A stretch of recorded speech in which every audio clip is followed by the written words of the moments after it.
I wanted to let you guys know about an art learning platform called Wingfox, and thank you very much for sponsoring today's video. So Wingfox is an online learning platform that is perfect for studying content in 2D and 3D art field. They have courses ranging from Blender, game art, concept design, and much more. They have instructors from all over the world ready to share their expertise with you, and it's also a platform for artists to grow, share, and connect and inspire one another. So you can actually preview a course by reading or watching the intro and to see whether or not this course is something that you're interested in. And if you choose to purchase said course, you're given usually a lifetime access to the lecturer's video along with the resources that they provide for that course. There's a lot of like downloadable materials as well. The current course that I have been kind of like selectively going through slowly is one by Ing Yong Hui. I apologize if I said the name wrong, but I chose this course because I wanted to inquire more information about creating a VTuber model. Now his course does delve into character design, but I've been selecting through specifically how to separate my parts of my VTuber model to make it easier for myself to rig in the future. The course is still being updated, meaning that every week you kind of get like a new chapter being released until the course is finally finished, which I'm super excited to continue learning about how to make the VTuber model and how to separate its layers. The course itself is very detailed, and the lecturer is basically showing you in real time how he approaches the drawing and all the separation and the layer management, so I find that really great and helpful. Wingfox is also having a Happy Cherry Blossom Festival where you can get 25% off and a buy one get one free deal, and it is until March 25th, so if you're planning to try this out, then do so quick. Thank you again to Wingfox for sponsoring today's video. Now on to today's drawing. Okay, so before we get started with the actual footage of me doing the time-lapse for the model and potentially the rigging, I wanted to show you guys what exactly I'm working on first. So I have a new canvas ready out, and this is just a 3000 by 3000 canvas with I think 300 DPI, I think. And we are going to be making a new model of this particular one. So this is actually my first model that I did of Masaki. That was going to be the model that I wanted to use to do rigging for the first time, but because I don't really like the model and I took a long enough break, I don't even like the style that I did for it. So we are going to be redoing this one, and hopefully I can better separate the parts and everything and just render everything a little bit better and a little bit more cleanly so we can rig it in Live 2D. I do have a little bit experience of rigging, but like I said, this model right here, which you guys might have seen if you've come to any of my Twitch live streams, but I'm going to be using pretty much this style for this model, and we're going to redo it. I might make some changes, and hopefully I can do the layer separation in such a way that I can basically rig it a little bit more easily. Now we can go ahead and get started with the time lapse, and if I can, I will also include the rigging process, but I can't guarantee it because like I said, I take a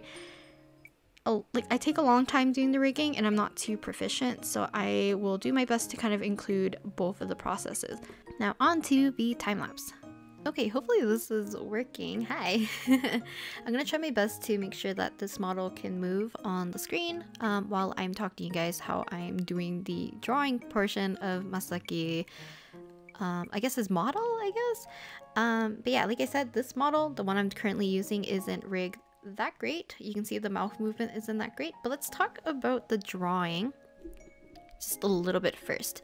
So, the drawing, I am basing basically the pose and just like the whole general idea of how I want my Masaki model to be based on my old version. And the reason being is I don't want to work technically from scratch. There's a lot of things I'm still learning in terms of doing in Live 2D. So I want to keep things a little bit simple by making myself just focus on getting the model basically drawn and ready to go so we can start to rig it. But I wanted to make sure that I took my time thinking about how I wanted to separate, I guess, the layers and each of the pieces for the model, because you can see like my current model, apologies, I'm moving a lot, but it's still a little janky. There's a little bit of like physics on my model, but it's not like a whole lot. But I think for me, this will suffice for like my Twitch streams, and I might re-rig my model a little bit like later at some point, and I even might redo the artwork and stuff, so maybe I could have more flowy hair or something. But yeah, for the drawing, I did everything on just the one layer, and we're just basically sketching very very briefly, I guess. And I'm doing the sketching process in Paint Tool SAI rather than Clip Studio Paint. I know Clip Studio Paint has the, what is it called? The mirroring, I guess, in the program, which probably makes it a lot easier to actually do for VTuber models if you want your VTuber to be more like symmetrical.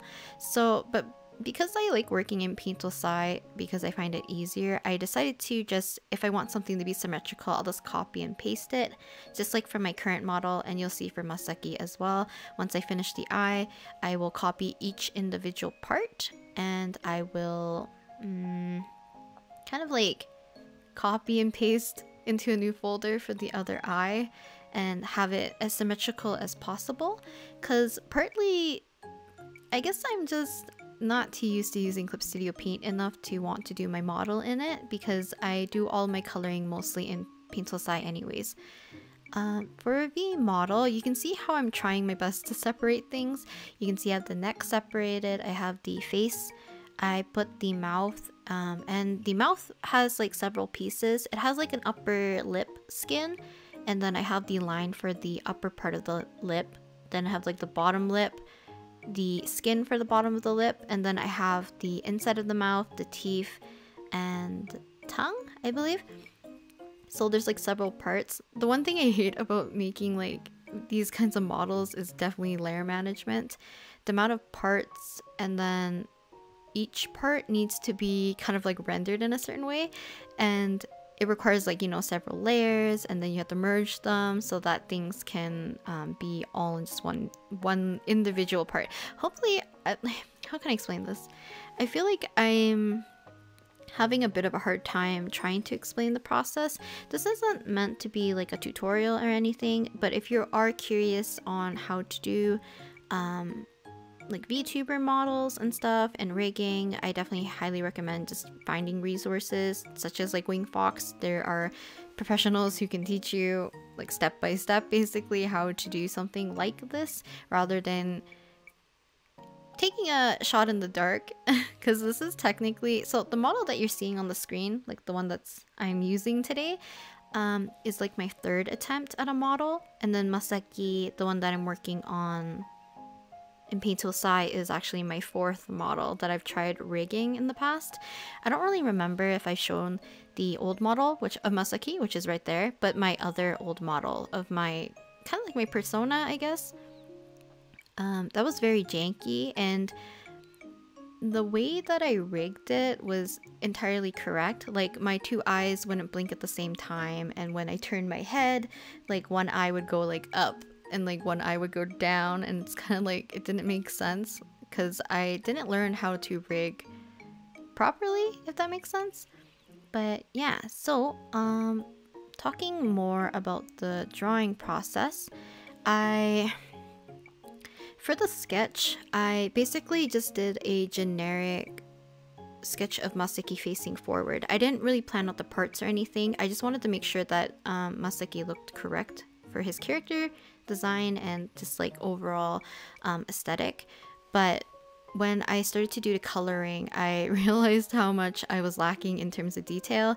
I wanted to separate Masaki's hair into more chunks, so that we could play around with the physics, as well as like when he turns his head a little bit. You can see mine doesn't do it very well, I guess. His is gonna be a lot more lively, because if you guys can't tell, because I'm doing this in a voiceover, it means that I've actually completed Masaki's model, and I think he actually looks really cute.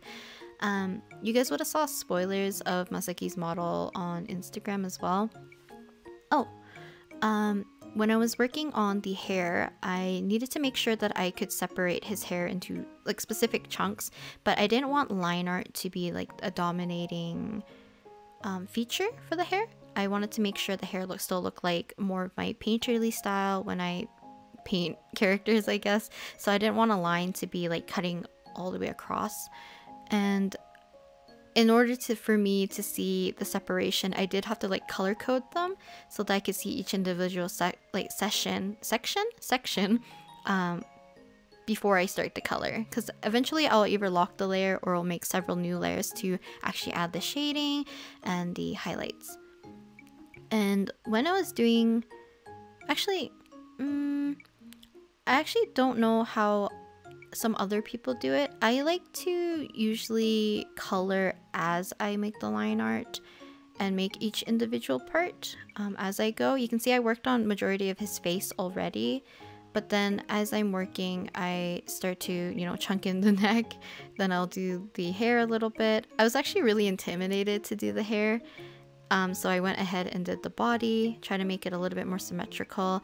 And I decided a little bit too late that I wanted to separate his apron and his the base of his sweater. And in hindsight, I kind of think I could have left the apron and his sweater to be on one layer, because at least I don't think I did. I didn't really rig it that well in terms of like when he's gonna move his body, it doesn't really like move all that much. Oh, here is when I'm doing the artwork for the mouth. So I decided to have the inside mouth, the tongue, the lower teeth, the upper teeth, and then you can see it has this weird like wood cracker effect. In Live 2D, you're gonna be able to use some tools to help like curve the mouth, like the upper part and the lower part of your lip, so that you can make more mouth shapes. My current model right now, you can see every time I open my mouth, and when I close my mouth, so it's only like an up and down movement. Masaki has a little bit more versatility because I was able to figure out how to use certain tools in Live 2D, and I was able to kind of like curve his mouth so it looks like he could do like an O and an shape rather than me just going the entire time.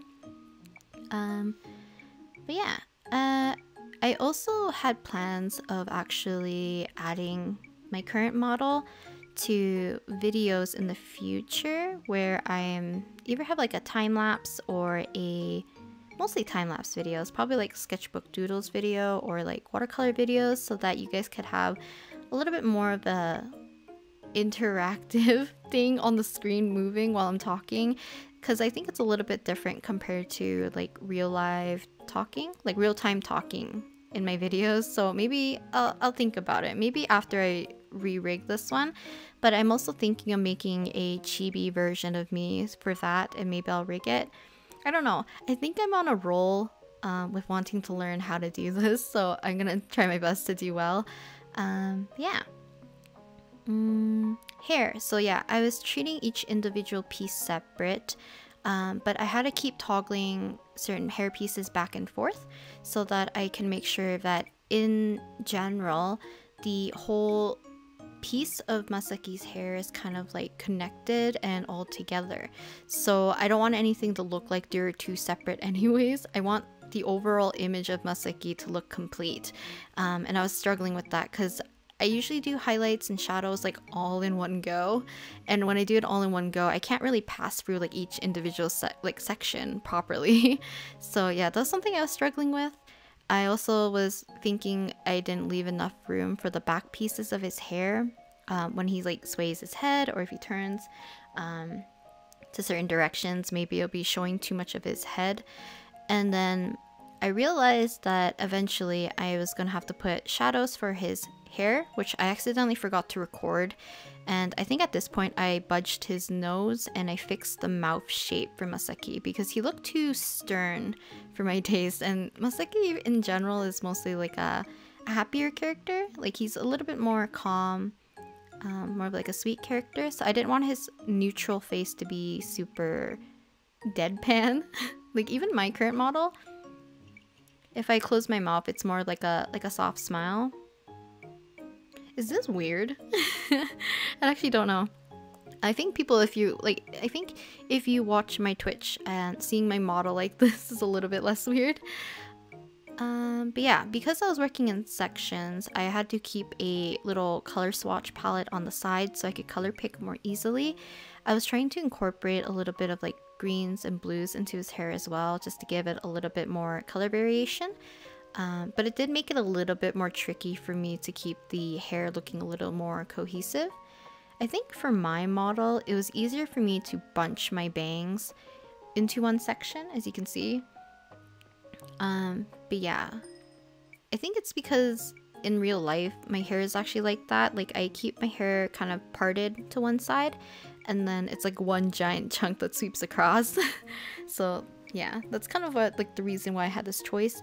I know some people asked about how do you come up with designs, and I don't think I designed my model very nicely. I just designed it in such a way that it was simple and kind of represents me a little bit closer.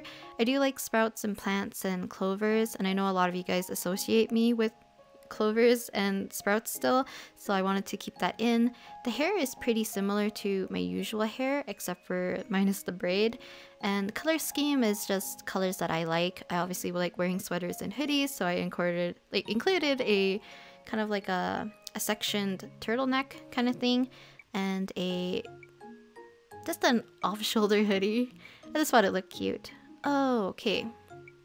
So when I was working on Masaki's clothing, I decided to separate his keys, which is like the little white string around his neck, and I decided to paint obviously the apron and his sweater separately. His left arm and his right arm are also separate, but his right arm, which is the arm on the left of the canvas, is actually separated into two pieces. So I have the upper arm, which is just that teal part, and then I'll have the lower arm, which is the one holding the bouquet of flowers. So one thing I noticed when I started to actually rig Masaki is that I think I should have put the bouquet and either his hand on a separate layer. I didn't realize how weird it looked when Masaki, I think it's like when Masaki turns, I can't turn the hand and the arm perfectly, or not perfectly, well enough so that it reads nicely without making the bouquet look super flat. I know this video is gonna be very weird and not very informative, but I did wanted to show you guys kind of like the process of it, because I do think that rigging and making the artwork for like VTuber models is quite fun to learn, and I wanted to show you guys the process because it took a long time, and I'm actually really happy with the end result. So we're gonna play with the end results a little bit at the very end. So if you would like to see Masaki alive and like active, be sure to stay until the end. I'm gonna preface, well, I guess it's not prefacing, we're halfway through the video at least, but I didn't have the confidence to record myself doing the rigging, and the main reason is because I ran into a lot of mistakes, and I'll go through them right now because I said I didn't actually have the full rigging process available as a time lapse. I'm gonna mention them so that you guys can kind of know my struggles of what I went through in terms of rigging. So like I said, one was whenever Masaki turns his body, the flowers in his hands do look quite flat. So that was a problem. I did try to separate some leaves and some petals so that when he does move a little bit, they kind of sway. So, because I kind of thought it would look cute if that was the case. But another issue is that I had problems with the breathing mechanic. I separated my warp deformer incorrectly. Oh, that's another thing. When working in Live 2D, I highly suggest you download the Hyouri model or whatever model that is kind of like free, and copying exactly all the folders as you see them, so that you have all your parts in the right and correct folder. But then if you have any issues, definitely search it up, like a video, or like, you know, if you have the access to the course or something, then you can find something that might help troubleshoot it. Because even though I had the proper deformers in the right places and everything, for some reason the bounding box or whatever was not selected correctly. It was selecting like a chunk of Masaki's hair rather than like his body. So like I couldn't get the breathing correctly, so I had to like redo the hierarchy for each of the folders and stuff to make sure that I didn't miss anything. For eyes and the mouth, I had issues because I used the warp deformers to change the angles, but I forgot that once I rigged the mouth and the eyes later for blinking and for like mouth movement, they got weird after I did the angles of the head as well, because they were warping in a weird way, and it was kind of like pinching the mouth to be like angled weirdly and stuff. So there's a lot of things I was running into, so I didn't feel like I was too confident in recording the whole session, and it took me I think 2 days to rig. So yeah, I take a long time. And I don't think I did the best job that I could, but I think I did the best with what I was capable of at the time. I think I've learned a lot, so hopefully in future models and stuff that I would like to test out, I can make them a little bit better. And I think it would be funny if I did one for all my OCs. I think it's a little weird that I low-key can be my OCs now. But yeah, okay, we're almost done actually. So I decided to do the flowers in a different way, and like I said, I kind of parted out some little pieces of petals, and I have some stray leaves that I could have as separate sections, so that once I rig it I can add physics to them, so that when Masaki moves his body or his arm, they would like sway or swing. I am slowly losing my voice. But yeah, we're basically done. So I'm slowly merging things correctly and hopefully putting them in a correct order. So while I was working on them, I tried my best to make sure that I was labeling them correctly, so that when I import it to Live 2D, it was easier for me to identify what was what. There's definitely a lot of parts I probably could have rigged a little bit differently, or separate them more, so that you could have more fluidity and just, you know, better movement for your model. So yeah, here is what am I saying? Here's Masaki in Live 2D. I'm showing you guys the little layers. I also have the Hiyori model, and I'm showing you guys that I tried my best to keep my layers and my folders in the same way as this model. So this model is actually done in the free version. I think I have the pro version for indie. I think that's what it says up there. But yeah, I'm just showing you guys little clips of what I had for rigging, and you can see that I was just in the middle of trying to break his face so that he can move left and right for his face. What else did I record? Not too sure. But yeah, we'll move on to Masaki's model once we get to the physics portion. I'll switch models and we can be Masaki for the remainder of the video.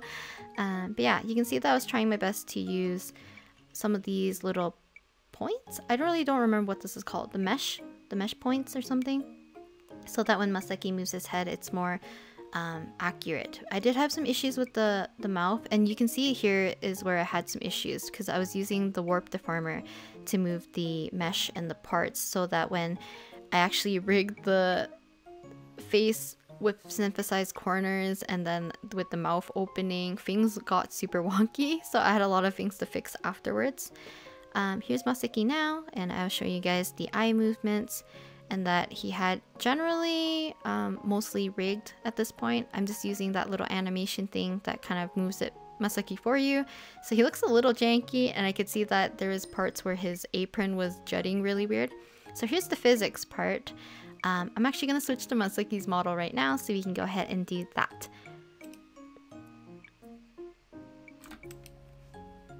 Okay, so now that I switched to Masaki's model, his mouth movements are a little bit better. You can see like is a little bit more natural, but he still does the little pop, pop, pop little movements. But I just wanted to show you guys this model while we work on the texture atlas for Masaki's model and a little bit of the physics, because I was having a little bit of issues with it. But I really like how Masaki's model turned out. I think he looks really cute. But yeah, there's some things that I'm having issues with, like he doesn't really bend his head the other way. For some reason he can do this, but not the other way. But yeah, I hope you guys enjoy watching kind of like the little drawing process of me drawing this model. But maybe one day in the future, if I can, I'll do a little bit more talking about the actual rigging and stuff. But for now, I think that's it. I'm just testing out the bunch of the physics right now so I can see that things are moving correctly. But yeah, I don't know what else to do for this video. You guys are gonna see like little things where I'm playing around with Masaki in VTube Studio, and hopefully that'll give you a better idea what he looks like, and hopefully I'll take this guy off the screen while I do that so you don't have double Masaki. So yeah, or maybe I'll just leave myself here. This is VTube Studio, so you can see that I was actually adding a few more, I don't know if these are the parameters or just like settings that I needed to fix, because when Masaki closed his eyes, one eye was closed, like the eye smile, and then the other one was like not the eye smile, so I wanted both of them to be like this because I think it looks cuter. So I made sure to have those both properly set with the proper limitations and stuff. But yeah, there's the Masaki model right there, and I'm also right here as Masaki, which feels very weird. I hope you guys enjoyed today's video. I know it was a little bit long and kind of random in terms of what I was showing you guys, but yeah, hope you guys enjoyed, and I'll talk to you guys next time. Bye!